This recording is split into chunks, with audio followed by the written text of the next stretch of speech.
Salut à tous.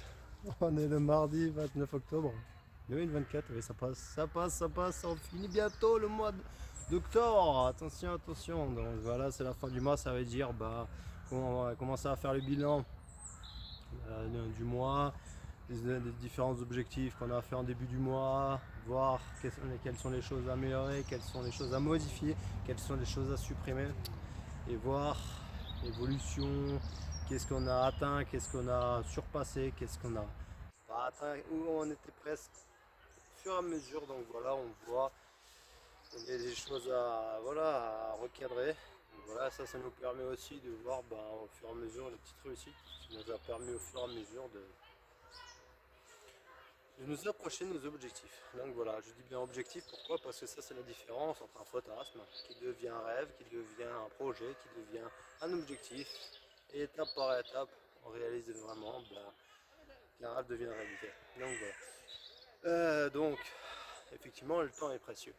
Donc voilà, effectivement, on a tous connaissance que le temps est précieux, que le temps passe vite, mais on n'en a pas conscience. Qu'on soit pauvre ou riche, on a tous 24 heures. Et le fait, c'est qu'on a tous cette mauvaise habitude. Mais moi, j'ai eu cette mauvaise habitude de courir après l'argent, de courir après les distractions, de courir après plein de choses. Sauf que ce serait bien d'arrêter de courir après plein de choses, surtout après le temps. Et à un certain moment, comme on l'a dit dans la précédente vidéo, ce serait bien de savoir se poser, prendre du temps pour soi. Parce que ça ne sert à rien d'être un hamster dans sa roue si ça ne bouge pas. À un certain moment, il faut arrêter, il faut se poser, il faut arrêter d'être dans sa roue, il faut arrêter de faire tourner la roue, sortir de sa roue, sortir de sa cage d'hamster et se mettre en action. Donc voilà. Et c'est ça qui est vraiment important. Pourquoi? Parce que là, on va vraiment passer à l'action. Parce qu'il y a passer vraiment à l'action, intelligemment, stratégiquement, soit passer à l'action, mais comme le métro boulot dodo, où on va travailler, mais il n'y aura aucun résultat.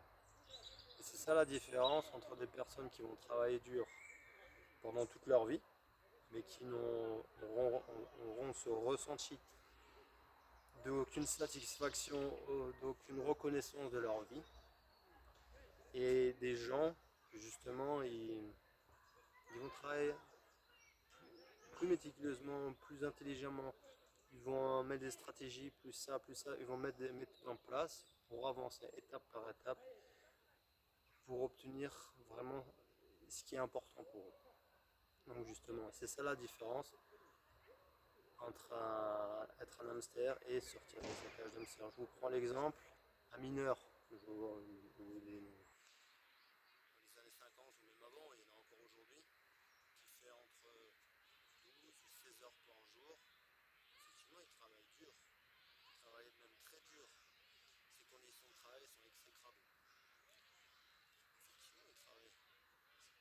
Et le fait, est-ce qu'il a de la reconnaissance?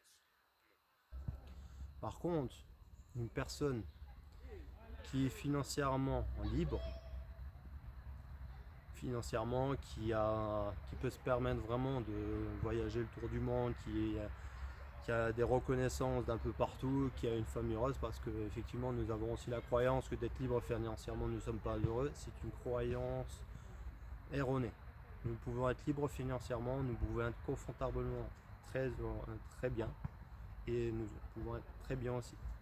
Et le fait, c'est que justement, c'est avoir construit déjà soi-même, apprendre à se connaître soi-même. Mais déjà, on peut travailler très dur, ça veut dire 50, 60, 70 heures par semaine. Travailler très dur, mais intelligemment. Mais ça nécessite beaucoup de temps, beaucoup d'efforts, beaucoup de courage, beaucoup de sacrifices, beaucoup de concessions. Mais le fait, avant tout, avant d'arriver à cette étape-là, c'est savoir se poser. Alors avant de savoir se poser, il faut savoir se poser les bonnes questions. Pour quelle raison? Pour quelle raison je vais arrêter de me poser, de me dire, bah oui, pour quelle raison je vais apprendre à me connaître? Pour quelle raison je vais prendre du temps pour moi? Pour quelle raison je vais apprendre à m'aimer? Pour quelle raison je vais faire quelque chose qui me passionne, quelque chose que j'aime? Vous êtes né dans une famille qu'importe la situation, la classe sociale, la plupart, la plupart des gens ne sont pas nés avec une cuillère en argent ou en or dans la bouche. La plupart des gens, 80 à 90% des personnes, sont nés des classes moyennes ou ouvrières ou voire très pauvres. Mais le fait, c'est que la différence, c'est qu'il y a des personnes où ils ont vécu la pauvreté dans des bidonvilles, soit dans des cités ou autres, et un beau jour, ils sortent de l'ombre jusqu'à la lumière. Et là, c'est très important. Pourquoi je fais cette vidéo? Aujourd'hui, nous n'avons pas l'ombre ni la lumière, nous avons un brouillard. Ça, c'est intéressant parce que y a du brouillard toute la journée. Et dans un épais brouillard, nous avons tendance à nous rechercher, à vouloir, nous sommes perdus, on ne sait pas exactement où on va. Nous sommes un peu comme une voiture entourée de brouillard, on ne sait pas qu'est-ce qu'il y a à droite, qu'est-ce qu'il y a à gauche, qu'est-ce qu'il y a tout droit, on regarde dans le rétro arrière parce que par rapport à nos croyances, par rapport à nos peurs, nous avons tendance souvent à regarder dans notre passé. Mais s'il y a le brouillard, même en regardant dans notre rétro, on regarde le brouillard mais on ne voit rien.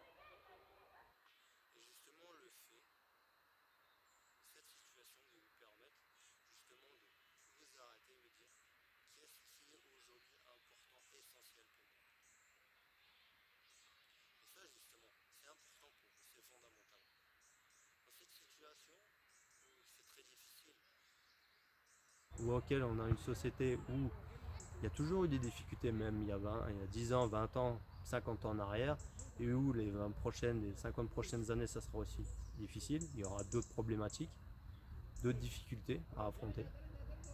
Mais le fait, ce sera à vous de savoir qu'est-ce que vous faites aujourd'hui, qu'est-ce qu'il y aura demain.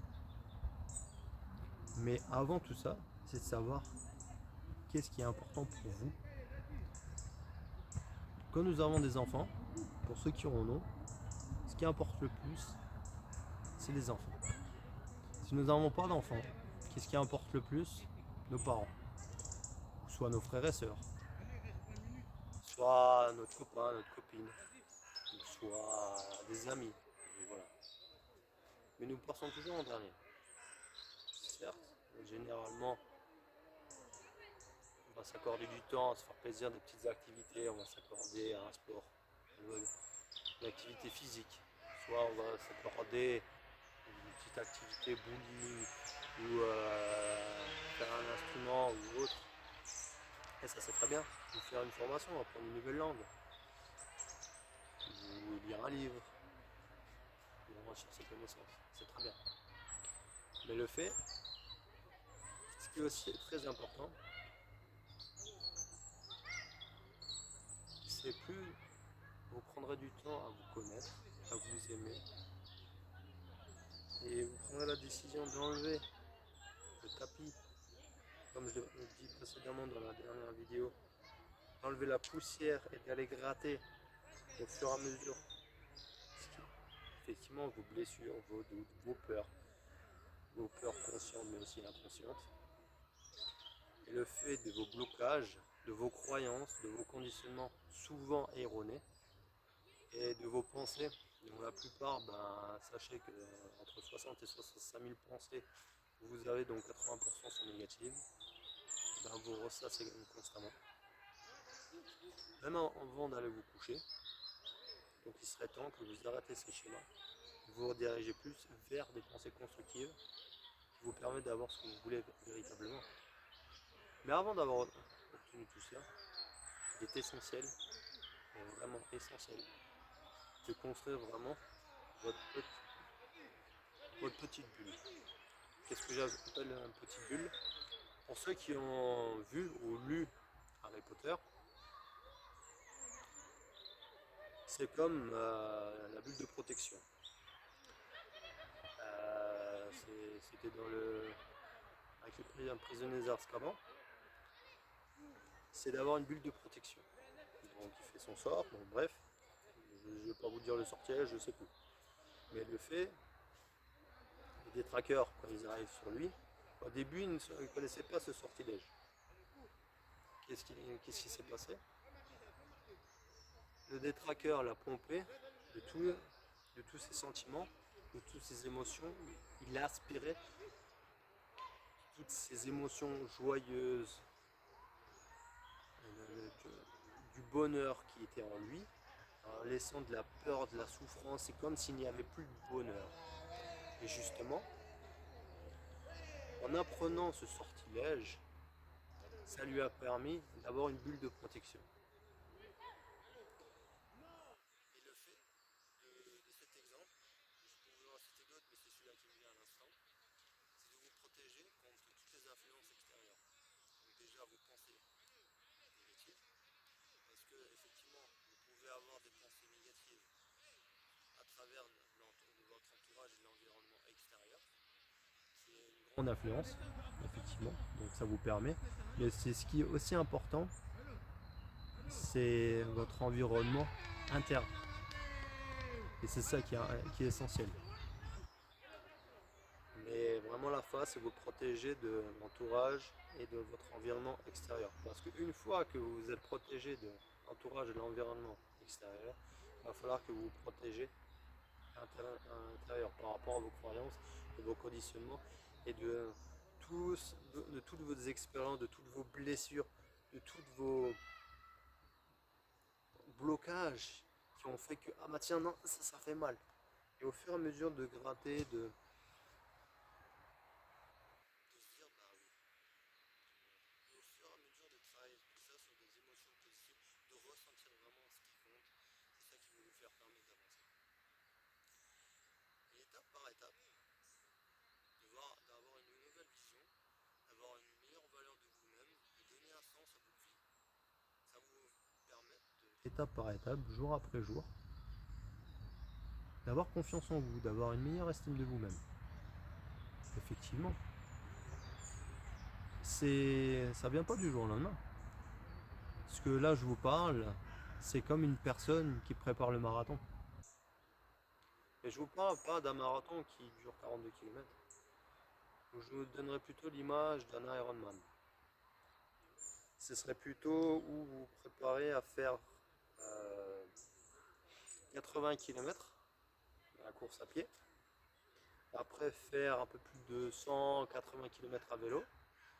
Et faire, il me semble, 3 ou 6 km en nageant. Donc voilà.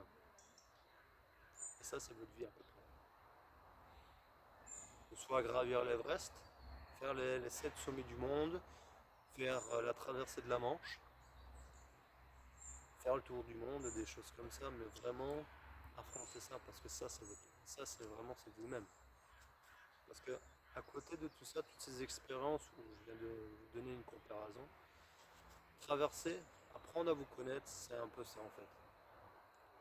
Parce que je vous donne un peu l'image, vous, vous êtes un iceberg.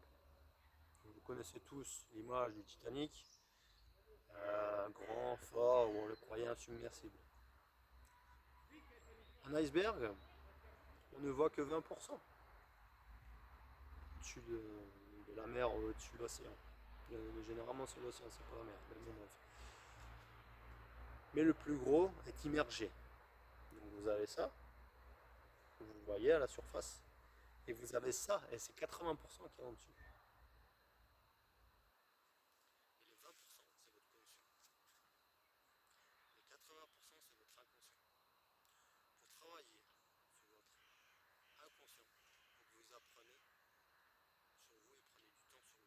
Pourquoi? Parce que votre inconscient réside en fonction de vos pensées, de vos émotions, de vos sentiments, de vos actions, de vos décisions et des conséquences de votre vie et de ce que vous vivez aujourd'hui. Une chose qu'on n'aime pas entendre, les factures que vous avez aujourd'hui, votre situation financière, votre situation familiale, le fait que votre situation de couple, le fait que vous n'êtes pas heureux, le fait que vous n'êtes pas épanoui professionnellement, tout ça vous l'avez attiré à vous. Effectivement, votre famille, si vous n'êtes pas épanoui dans votre famille, vous avez des conflits au sein de votre famille, inconsciemment vous l'avez attiré à vous-même. Effectivement, même petit, on peut tous avoir des difficultés au sein de sa famille. violence, ça. Je ne l'ai pas épilogué là-dessus parce que c'est pas le sujet aujourd'hui. Mais le fait, c'est que tout ça, involontairement, vous en avez eu besoin et vous les avez attirés. Donc voilà. Mais par contre, malgré que tout ça, si vous avez eu tant d'expériences difficiles ou autres, elle ne vous définit pas. Ce n'est que provisoire. C'est à vous de définir si elles sont provisoires ou définitives. Vous pouvez soit vous laisser noyer, carrément enterrer, je dis bien enterrer ou noyer, qu'importe les deux, donc voilà, ou surcharger par ces expériences difficiles qui vous permettent d'être comme dans accroupi en vous-même, de pleurer, d'être en pleine souffrance, ou soit de prendre toutes ces épreuves, toutes ces difficultés et de vous relever, de prendre le torse et de relever et de me dire oui. Parce que ce qui est important, c'est pas le nombre de fois on tombe. Ça fait mal quand on tombe. Le nombre de fois on tombe. Effectivement, une fois, ça fait mal. Une deuxième fois, on serre les dents. Une troisième, une quatrième, 5, 10 fois, 20 fois, 50 fois, 1000 fois. Ça fait mal. Mais on s'endurcit. Je vous donne juste l'exemple. Un bébé. C'est tout mignon, c'est tout fragile. Il faut faire attention à lui. Le nombre de parents qui font attention à leur bébé pour pas qu'il se fasse mal. Mais un bébé qui doit apprendre à marcher, il doit au moins tomber en moyenne entre 2 et 5000 fois avant qu'il sache vraiment marcher. Pareil pour un enfant qui doit faire du vélo, qu'importe son âge, si c'est 3, 4, 5, 6, 7 ans, n'importe. Il doit tomber, enlever les roulettes et tomber à plusieurs reprises, même à foncer dans les murs, se tromper de direction, retomber, rechuter, recommencer. C'est exactement la même chose. Mais c'est à son échelle.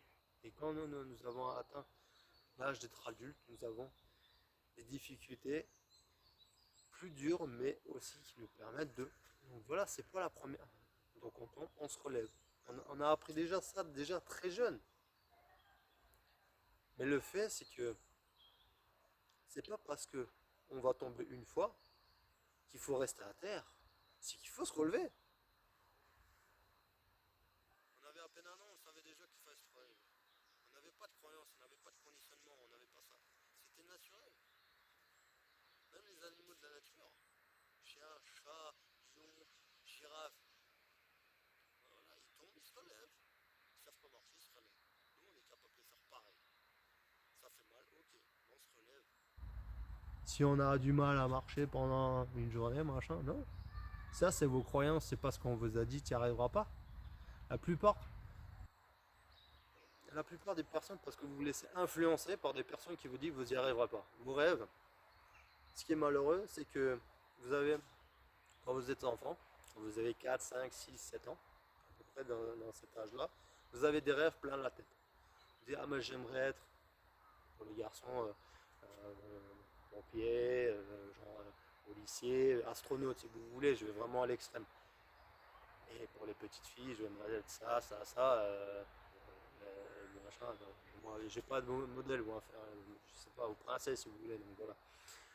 Mais le fait, c'est que vétérinaire, voilà, j'ai un exemple qui me vient, vétérinaire, aider les animaux ou être médecin, donc voilà, soigner les gens, voilà, parce qu'ils viennent souvent avec des stéthoscopes. Voilà. Et le fait, c'est que ces rêves-là, qu'est-ce qui se fait généralement? Bon, au fur et à mesure des années, 4, 5, 6, 7 ans, on y croit, on joue à ça, on se met en situation, on joue, ouais, tiens. Que ça soit garçon ou fille, qu'importe. Par contre, arrivé 8, 9, 10 ans, on est à l'école. On est avec ses copains, copines, ah, tu n'y arriveras pas, t'es nul, tu n'y arriveras pas. Professeur, vous n'avez pas, on n'a pas le niveau. Donc, on n'a pas le niveau, ça veut dire quoi? On arrive, vous êtes à la maternelle. Donc là, il n'y a pas de, il n'y a pas de notes, il n'y a pas une qualification de notes ou quoi que ce soit. Par contre, arrivé en cours académique, généralement entre le CP et le CM2, cours élémentaire, Là, on va déjà vous mettre dans un conditionnement. Que déjà, si tu ne sais pas acquérir ça, c'est que là, t'es bon, là, t'es pas bon, là, t'es bon, là, t'es pas bon. Là, t'es un bon élève, tu vas réussir, t'es pas un bon élève, tu vas pas réussir. Ça, on va commencer à vous mettre dans des cases. Et justement, c'est pas une très bonne éducation. Parce qu'on va commencer à mettre, euh, tiens, un enfant, que ce soit un enfant ou que ce soit une personne normale, je vous prends un exemple. Une personne peut être très bon en français ou en maths, elle ne sera pas bonne en sport et inversement. Notre enfant sera doué dans les sports, la techno ou la chimie ou la science et inversement, elle ne sera pas douée. Bon, pas en cours élémentaire, mais au collège ou en lycée, donc voilà. Parce que nous avons tous nos qualités, notre talent, notre potentiel. Et le fait, c'est que déjà très jeune, on nous met dans des cases. Et c'est par rapport à ça, par rapport à ce conditionnement qu'on nous laisse. Ah tiens, parce qu'on nous donne A, ah bah tiens, je suis un bon élève. On nous donne D ou F, ah je suis un mauvais élève, ah bah j'y arriverai pas, parce qu'on nous l'a dit. Et après, par-dessus, on a encore nos parents, notre famille, qui nous dit, ah, qu'ils insistent, ils mettent encore une plus dessus. Qui nous font croire qu'on est nul, qu'on n'y arrivera pas. Et c'est ça, par rapport à ce conditionnement, cette croyance, par rapport à ces limites, et par rapport à cette peur, même le fait qu'on veut y arriver. Et au fur et à mesure, on commence à les croire. On n'y arrivera pas. Et il y a des personnes, par rapport à la classe sociale, et malheureusement c'est ça, il y a aussi la classe sociale effectivement qui joue, mais il y a aussi au niveau du climat familial qui joue. Si vous avez un climat familial favorable, vous avez, même s'ils sont pauvres, si vous avez une famille qui vous soutient, vous êtes déjà très jeune, vous serez beaucoup plus tenté à aller vers quelque chose qui vous plaît, qui vous passionne, lequel vous aimez. Et si vous avez une classe sociale ou quoi, même si vous êtes riche, si on vous pousse à faire quelque chose, donc voilà, ça ne définit pas au niveau de la classe sociale. Mais au niveau du soutien, effectivement, ça peut jouer. Par contre, la classe sociale, au fur et à mesure, ça peut vous permettre d'obtenir une meilleure éducation, effectivement, d'avoir, au lieu d'être dans une école publique, vous êtes dans une école privée, qui vous permettent de meilleure orientation, plus sur le bien-être, plus sur l'épanouissement ou autre, effectivement. Mais ça, vous l'apprenez au fur et à mesure. Par contre, en grandissant, ce qui est malheureux, c'est qu'on voit à partir du collège, c'est que à partir de là, on commence à se chercher. Qu'est-ce qui se passe? On passe du stade enfant, où on est dans l'imaginaire, et à partir de 10 ans, même un peu plus jeune, 8, 9, 10 ans, là on commence à plus croire au conte de fées, au Père Noël ou autre. Et pourtant, la magie du Père Noël, moi j'ai 30 ans, je crois encore au Père Noël. Et la petite souris, pourquoi? Parce que cette magie, il y en a qui vont m'écouter, vont peut-être rigoler. Mais réfléchissez une fois. Le Père Noël, la petite souris, ou la bonne fée, ou le lapin de Pâques, ou qu'importe les croyances, qu'importe les religions, qu'importe ça. Ça pour quel but à la base? C'est fait pour vivre l'imaginaire. C'est fait pour faire vivre une magie, pour rendre quelque chose de vivant. Et c'est ça qui importe. Pour nous faire prendre conscience que tout est réalisable. À travers des histoires, à travers que... J'ai souvent entendu qu'on n'est pas dans le monde des bisounours. Et ça, vous l'avez certainement entendu. Nous ne sommes pas dans le monde des bisounours. Ça, tout à fait. Mais le fait, c'est que on peut être dans le monde de la réalité parce que quand on arrive dans le monde des adultes, effectivement, on se mange des baffes dans la gueule, même dans la figure, pardon. Mais on n'a pas besoin d'avoir des claques dans la figure avant d'aller dans le monde des adultes et commencer à payer des factures, à payer son loyer ou quoi que ce soit. Vous êtes déjà au collège, on vous donne tellement de pression, pourquoi? Parce qu'on vous demande déjà à partir de la 5e et 4e qu'est-ce qu'on veut faire. vers quelle direction on veut prendre comme ces études. On nous donne déjà beaucoup de pression sur le fait par rapport à nos niveaux, sur quoi on est capable, ou sur nos capacités, sur nos compétences. Et si oui ou non on va continuer ou non nos études. Et comment on va et comment sera notre avenir. Et là, la réalité vient en pleine figure. Et ce qui fait mal, ce qui est difficile à ce moment-là, c'est que on se soucie pas trop du monde professionnel. Pourquoi? Parce qu'on fait découverte de nous-mêmes. On est un garçon, on est une petite fille, et notre corps change, on évolue. On n'est plus un petit garçon ou une petite fille. On commence à devenir un jeune homme, une jeune fille, et on commence à devenir un homme. Au fur et à mesure, on grandit, notre corps évolue, on progresse, et puis au fur et à mesure, donc voilà, notre voix change. Donc voilà, je sais pas faire la biologie, mais le fait, l'anatomie. Et voilà, vous voyez ce que je veux dire. Et la puberté, vraiment, c'est quelque chose, on ressent de nouvelles choses qu'on n'avait jamais ressenties. Donc voilà, c'est des choses, des émotions qui sont bizarres. Et automatiquement, sur le professionnel, vous me donnez tellement de pression sur ça, mais il chie ça. Et, et on se renferme. Pourquoi? Parce que il y a des choses qu'on aimerait parler, on n'y arrive pas, alors on se renferme. Et on a peur. Et justement, c'est que tout ça encore, ça crée des croyances, du conditionnement, des peurs, des doutes, des blessures, des blocages. Vous aviez déjà des blocages et des peurs quand vous étiez enfant, entre 4, 5, 6, 7 ans. Et là, on vous en rajoute encore quand vous allez au collège. Et après, c'est pas fini. Vous avez le lycée. Là, maintenant que vous avez choisi votre voie, vos études, vous arrivez au lycée. Ok. On se dit, si vous êtes arrivé au lycée, parce qu'il y en a, ils vont pas jusqu'au lycée. Il y en a qui font des petites études, soit qu'ils arrêtent. Donc voilà. Soit qui vont faire un apprentissage ou autre. Donc donc je dis, moi, voilà, je sais ce que c'est de faire l'apprentissage et puis après de attaquer les études. Il y en a qui s'arrêtent et puis après qui rattrapent les études, qui reprennent les études. Mais le fait, c'est qu'après, qu'est-ce qui se passe? Vous allez au lycée. Qu'est-ce qui se passe? Donc vous reprenez des études, vous êtes dans les études, mais là on vous redonne encore une pression par-dessus parce qu'il faut des notes, on vous catégorise par rapport à ça et on vous redonne encore cette pression de où est-ce qu'on va aller par rapport à ci, par rapport à ça, vous avez un certain âge. Donc là maintenant ça va être constamment d'immersion par rapport à la vie d'adulte. Donc là, à ce niveau-là, soit vous orienter pour des études supérieures, ou soit vous allez vous orienter vers une vie active de jeune adulte. Donc vous allez faire des stages d'immersion dans des entreprises pour travailler, pour avoir une vie d'adulte. Donc voilà, pour avoir une vie. Mais voilà. Et vous vous cherchez vous-même encore. Vous n'êtes même pas encore remis, vous vous cherchez encore vous-même, vous profitez un peu, à peu près, vous avez fait à peu près l'habitude de votre vie, et vous recevez de nouveau une claque dans la figure pour vous dire, ah bah ok, donc voilà. Et là, vous avez constamment des pressions, de la pression, de la peur, du stress, des doutes, des ça. Donc effectivement, c'est pas évident. Donc automatiquement, vous faites avec ça. Et plus par-dessus, le fait du jugement des autres, parce que si vous avez un bon niveau, bah, automatiquement, donc voilà.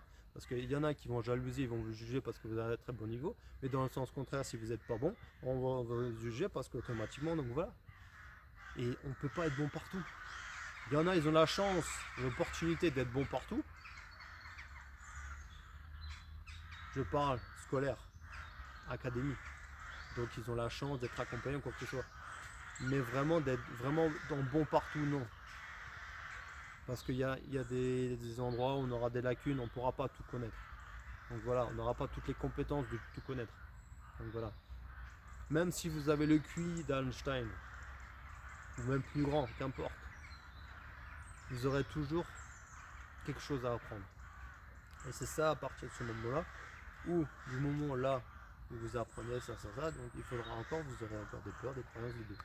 Donc là maintenant, on passe sur le thème, soit vous continuez les études, donc vous êtes toujours les dépassements de soi, des blocages, de faire ça, ou soit vous passez dans la vie active de l'entrepreneuriat, soit de l'entrepreneuriat, soit du salariat, mais généralement c'est du salariat. Donc voilà. Mais une fois que vous êtes dans le monde du salariat, vous cherchez votre première entreprise, vous vivez dedans. travailler en tant que salarié. Généralement, vous avez vécu au sein de votre famille. On est bien d'accord. Travailler au sein de sa famille, généralement, au niveau pédagogique, académique, on va plutôt arrondir les angles. Quand vous êtes dans une structure, une entreprise, on n'est pas préparé. On a fait que des stages, quoi que ce soit. C'est à ce moment-là que ça va faire mal parce que là vous mangez des claques dans tous les sens. Donc vous êtes le petit nouveau, on va vous faire comprendre que c'est là où il va falloir que tu montres ta valeur. Mais là, vous avez vos blocages, vos peurs et vous savez pas, vous n'avez pas confiance en vous, donc automatiquement, on va vous marcher sur les pieds. Et vous avez quoi? 18, 20, 23, 25 ans. Pour ceux qui ont continué les études et après qui sortent. Donc là, et selon, et vous voyez, vous intégrez le monde du travail et vous avez un boulet qui fait au moins 100 kilos. Et vous avez vu la charrue que vous tirez, vous avez à peine 20 ans, vous avez un truc gros comme ça. Donc vous voyez l'importance de votre inconscient. Et ça, c'est depuis gamin. Donc oui, c'est essentiel de prendre soin de soi. Et après vous dites, bon, ok, j'ai un gros boulet comme ça, et maintenant je vais faire ma vie. Hop là. Et la croyance et le conditionnement qui a été toujours fait, c'était quoi? C'est que donc, maintenant que j'ai un travail, j'ai mon petit ami ou ma petite amie, il faut que je me marie, il faut que j'ai des enfants, il faut que j'ai une maison, j'ai un CDI, et je travaille 40 ans dans la même entreprise. Paf. Et il faut que j'ai une belle situation financière, que je puisse me faire des vacances en été, pendant les vacances d'hiver, que j'ai des bons amis qui soient là, que tout va bien, et puis voilà. Et que voilà, ça va super. Donc voilà, encore une pression en plus. Au début, vous devez dire, ah, c'est une promenade de santé. Sauf que ce qui se passe, c'est qu'en réalité, rien ne se passe réellement comme ça. Jamais. Jamais. Vous mangez des baffes dans la gueule. Là, je veux dire bien gueule parce que effectivement, c'est pas dans la figure, c'est bien le. Donc voilà. Pourquoi? Parce que c'est à ce moment-là qu'on va dire qu'on n'est pas dans le monde des bisounours. Et c'est malheureusement à ce niveau-là que tous vos rêves que vous aviez étant petit vont commencer à s'éteindre. Et là, vous dites, ben ouais, ben, j'ai plus de temps pour moi. Je voulais voyager, je voulais faire le tour du monde, je voulais aller en Australie, je voulais aller aux États-Unis, je voulais aller en Inde, je voulais aller en Asie, je voulais aller ici en Amérique du Sud, en Brésil, qu'importe. Je voulais faire l'ascension, voilà, qu'importe, une soit en parachute, bref, pour apprendre une nouvelle langue. Voilà. Ouais. Et à partir de ce moment-là, vous allez vous trouver des excuses, vous allez procrastiner. Et votre vie sera comme un hamster dans une roue. Vous allez commencer à comprendre que le métro boulot dodo, ça sera votre quotidien.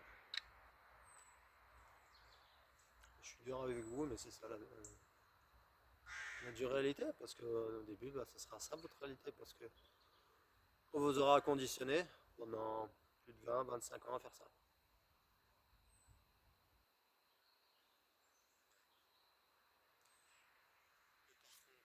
Mais par contre, est-ce que vous aurez pris vraiment le temps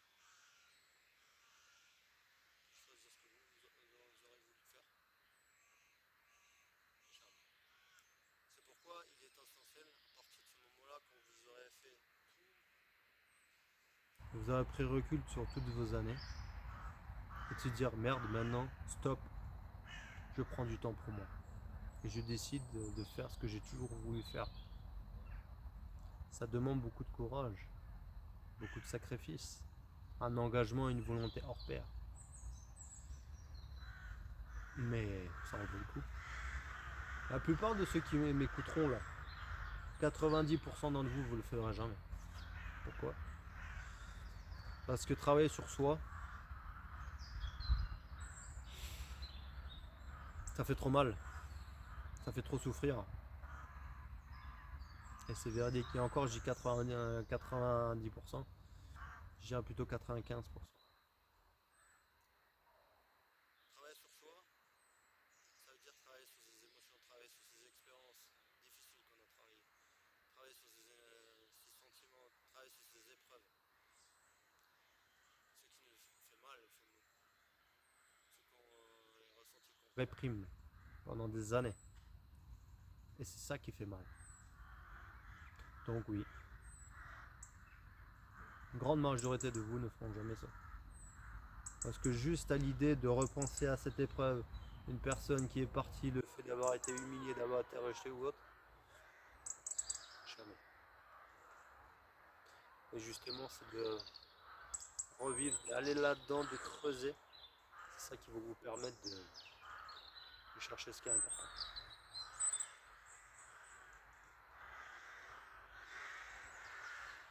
Mais voilà, c'est à partir de ce moment-là, dès que vous aurez pris cette décision de vraiment changer, de dire vraiment j'ai envie de changer de vie, de dire j'ai envie d'être vraiment la personne qui je suis, d'enlever le masque que vous avez toujours mis pour être bien, d'être accepté, d'avoir de l'importance pour les autres, et plutôt de se dire aujourd'hui ce qui est important c'est pas les autres, c'est moi. C'est pas de se rentrer dans, c'est plus accepter de rentrer dans une case qu'on a voulu absolument me faire rentrer. C'est plus absolument me faire accepter des autres, de mon entourage, de mon environnement, d'avoir une vie complètement parfaite, parce qu'avoir une vie parfaite, ça n'a pas de saveur. Un plat sans épices, ça n'a pas de saveur. Lui, il retient, c'est pareil, ça n'a pas de saveur. Voilà. Voilé sur un océan sans vague et sans vent, ça avance pas. Voilà. C'est exactement pareil. Et si vous décidez de prendre la décision de progresser, de changer de vie, effectivement, si vous avez déjà des enfants, vous êtes déjà marié, que voilà, ça sera un peu plus compliqué. Mais ça en vaut le coup. Ça demandera beaucoup plus de calcul, ça demandera beaucoup plus de prise de recul. Mais ça en vaut le coup. C'est pas impossible, rien n'est impossible. Il y a plus de 70 ans maintenant. Non, presque. Non, si, 70 ans maintenant. On disait que c'était impossible d'envoyer quelqu'un sur la Lune. Alors, il y a 70 ans, on a envoyé un chien et un chimpanzé. Et il y a un peu moins de 60 ans, on a envoyé des humains sur la Lune.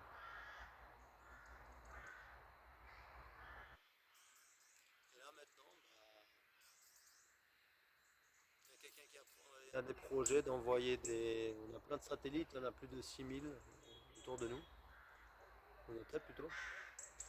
Et il y a un grand entrepreneur, je ne vais pas citer son nom, ça ne sert à rien, qui a comme projet de nous envoyer sur Mars, de faire une colonisation. Mais je pense que vous savez qui c'est. Mais le fait, c'est que justement, avant c'était impossible. Comme il y a plus de 150 ans de voler. Et pourtant maintenant, prendre un avion, voilà. Alors de vous réaliser, de dire que c'est possible, ouais. Et c'est à vous d'avoir foi en vous, de croire en vous, d'avoir confiance en vous. Et c'est ça qui est important. Et croire en vous, d'avoir foi en vous, effectivement. C'est pas évident, mais ça nécessite du courage, des sacrifices, des concessions, mais ça nécessite beaucoup de choses. Voilà. Après, je dirais avec le temps, ça se travaille, et plus vous apprendrez à vous connaître, plus vous saurez qu'est-ce qui est important à vos yeux. Donc augmentez votre valeur, donnez du sens à votre vie, enrichissez-vous, contribuez davantage pour vous et pour vos proches. Gagnez au maximum du temps, parce que qu'on est riche ou qu'on est pauvre, je ne parle pas seulement de richesse financière, je parle de richesse. ce soit richesse émotionnelle, richesse familiale. Il y a plusieurs types de richesse. Et on évoque seulement qu'une seule type de richesse parce qu'on est en Occident. Mais il n'y a pas seulement que la richesse financière. Il y a plusieurs types de richesse. Et surtout, prenez soin de votre santé. Parce qu'une fois qu'on a perdu, c'est fini. Donc au lieu de dire ce que vous n'avez pas, soyez reconnaissant. C'est la moindre chose et n'oubliez pas. J'ai une bouche pour parler, il y en a qui sont muets, j'ai des oreilles, je ne suis pas sourd, j'ai des yeux, je ne suis pas aveugle. Donc, je suis de reconnaissant déjà ça. J'ai des jambes pour marcher, j'ai des bras pour prendre les personnes que j'aime. J'ai un cœur qui bat, j'ai des poumons qui me permettent de respirer. Là le soleil s'est couché. Je suis reconnaissant de la moindre petite chose. Voilà. Soyez reconnaissant d'être vivant. Soyez reconnaissant d'avoir appris une nouvelle chose. Et si vous avez rien appris ou peu, soyez reconnaissant d'être pas mort. Ou plutôt d'être en vie. C'est déjà ça. C'est déjà beaucoup. Voilà. Merci de m'avoir écouté. Et pour ceux qui sont encore présents, je le fais à chaque fois. Pour ceux qui restent jusqu'à la fin. Parce que pour ceux qui restent jusqu'à la fin, c'est essentiel. Je vous remercie encore, je vous suis reconnaissant pour rester jusqu'à la fin, parce que rester jusqu'à la fin, ça demande une détermination, ça demande un engagement, une volonté de rester jusqu'à la fin. Et c'est pourquoi je fais souvent des longues vidéos, parce que rester sur une vidéo de 2 à 5 minutes, effectivement, c'est pas motivant. Mais rester au bout de 20 minutes, 30 minutes, 3 quarts d'heure, c'est que ça en vaut le coup. Et c'est là, au fur et à mesure, je ne cherche pas la quantité, mais la qualité des personnes qui veulent changer. Au fur et à mesure des partages des vidéos, je voulais que vous sachiez, je l'ai dit dans la précédente vidéo, mais je le répète, il y aura bientôt des formations disponibles à partir de janvier 2025, que je vais commencer à mettre en place. Mais aussi que dans ces formations, il y aura des suivis à distance, donc un coaching individualisé, personnalisé, donc votre bilan de compétences, pas bilan de compétences, mais il y aura aussi dedans.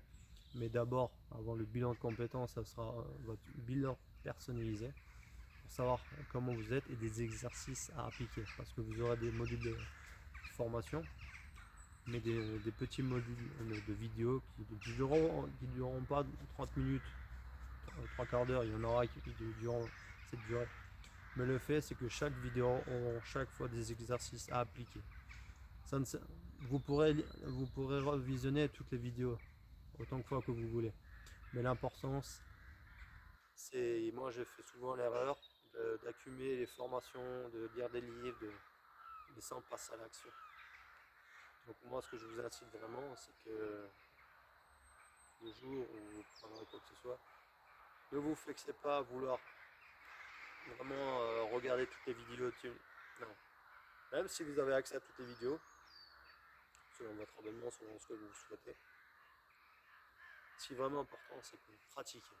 Je préfère de loin que vous restez sur une vidéo et que vous passez un mois sur un exercice et que vous le pratiquez ou que vous l'approfondissez. Et qu'une fois que vous avez tout acquis au maximum, que vous fassiez les 10 exercices, les 20, les 30 exercices et que vous avez acquis que la moitié ou même pas le tiers ou le quart. Parce que ça demande une régularité. Parce que c'est pas en travaillant une fois tous les 3 mois ou tous les 6 mois qu'on va progresser, c'est un travail quotidien. Je préfère que vous travaillez de 5 minutes par jour, 1 heure par mois. C'est comme ça que petit à petit vous allez progresser. Ça sera le cap. Et dans cette formation, donc, il y aura aussi, comme je dit précédemment, je vous l'ai dit instamment, il y aura des fichiers audio. Donc vous mettrez votre lien, votre mail, et donc vous aurez accès directement sur votre boîte mail à des fichiers audio, des supports pédagogiques. Et vous aurez accès à un premier cours individualisé, gratuit. Donc, voilà. Et après au fur et à mesure, donc voilà. Selon les abonnements, pour le moment ce n'est pas fixé encore, donc ce sera un ou soit il y aura des forfaits ou autre. Donc pour le moment c'est en réflexion. Mais sachez que il y aura toujours possibilité de. Voilà. Pour ceux qui débutent, il y aura toujours un retour et questions-réponses ou autre, il y aura de ce qu'il faut. Donc voilà. En tout cas, je vous remercie d'être là, je vous suis reconnaissant et surtout félicitez-vous parce que de changer de vie, de décider de progresser, bravo à vous. Donc moi je vous souhaite une très belle soirée. Pour ma part, on n'est plus l'après-midi, fin d'après-midi, mais on est début de soirée. Donc merci à vous et à très vite. Salut, bye.